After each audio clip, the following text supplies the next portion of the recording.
the place. Do you still remember the first time we came here?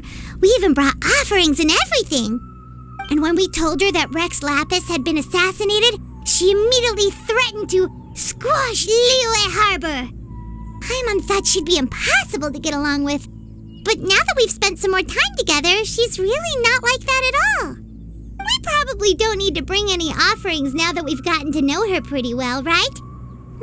Still, Paimon's got some snacks around here somewhere, so if she really wants something, we could just use that.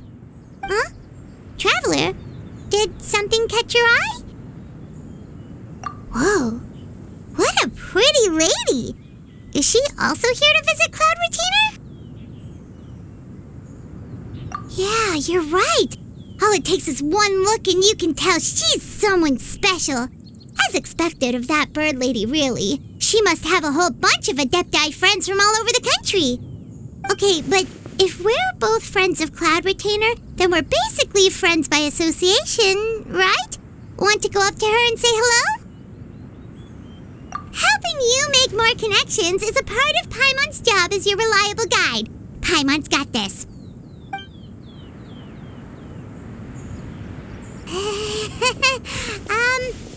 Hello.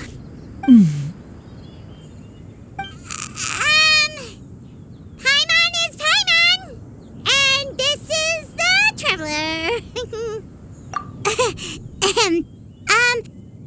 Paimon doesn't think we've met, but we're also friends of Cloud Retainer. May we have the pleasure of learning your name, Madam Adeptus? You two... What is this tomfoolery? Has this shift in form so clouded your eyes that you no longer recognize one anymore? Wait, you're... Huh? You're the illuminated bird? But you look... human! How did that happen? Oh, donning human form is scarcely any test of one's abilities. As for your confusion, one merely had no reason to indulge such inclinations before. So, you're indulging now because? Well, one has made plans to pay a visit to some disciples at Liyue Harbor. Taking on a human form for such a trip is simply a way to make matters less conspicuous. You? Worrying about keeping a low profile? You're the one who likes to pop up out of nowhere all over the place.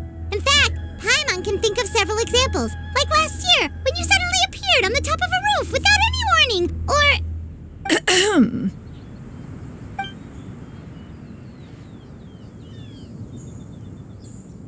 Hey, didn't we agree not to bring that up unless she asked?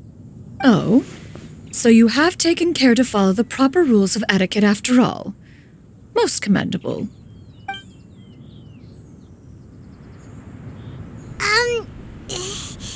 Well, this is all Paimon's got. You don't mind, right?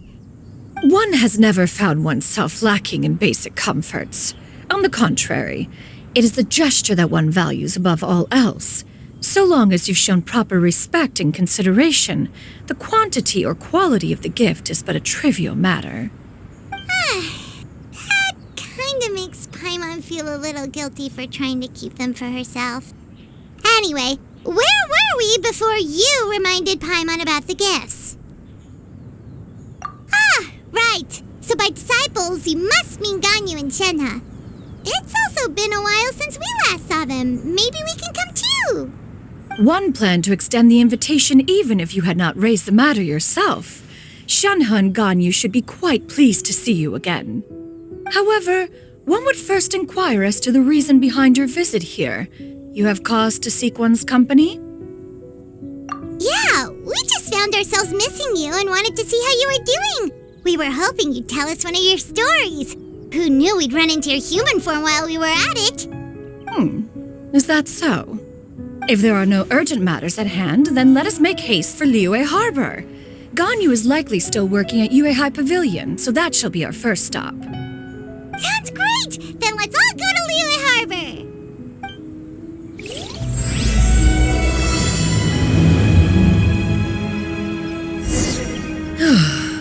Ganyu has been quite busy with work as of late.